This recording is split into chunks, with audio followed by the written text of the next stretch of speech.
Hi, everybody. Joe Cioffi here. Weather in a minute. Wednesday, the 16th of July. And if you look on the satellite loop this morning to the west, you can see clouds and some lightning strikes moving across Kentucky and into Ohio. So, this is the next upper trough that's going to be moving through later today and tonight. And it's going to elevate risks for thunderstorms, the potential for severe weather. I think the bigger deal, though, is to focus on slow moving thunderstorms and another round of flash flooding. And we're going to get to that in a second. Just want to show you that behind that is yet another upper trough that's going to come through for Thursday into Friday. The good news is that that actually will bring us a break in the humidity to some extent later Friday and over the weekend. So at least we have that to look forward to in the next couple of days.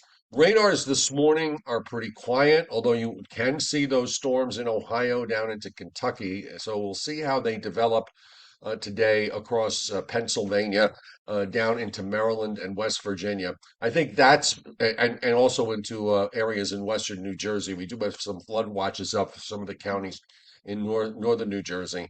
So I think that's the area that stands to have the highest potential here for flash flooding today. The Weather Prediction Center has that zone from western New Jersey back to Ohio and West Virginia, northern Virginia and Maryland, and even Delaware under a slight risk that is a 50, a 15 to 40% chance that there could be some localized flash flooding. And they are talking about in their discussion that some areas could wind up with 3 or 4 inches of rain. We saw what happened just a couple of days ago.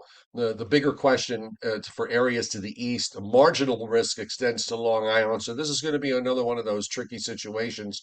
We're just going to have to see how the radar set up later this morning, this afternoon, to indicate whether this slight risk area needs to be pushed further to the east. We also have a marginal risk for isolated severe thunderstorms, which kind of makes sense. So there may be a couple of these storms that reach severe levels, in which case we have to throw in the possibility of straight line wind damage. And that covers pretty much the same areas that covers the flash flood zone potential from western New Jersey across all of Pennsylvania, a good chunk of upstate New York, and then back through Ohio, West Virginia, Northern Virginia, and for Maryland. But just think about the fact that we could actually see the humidity go away at the end of the week and into the start of the weekend.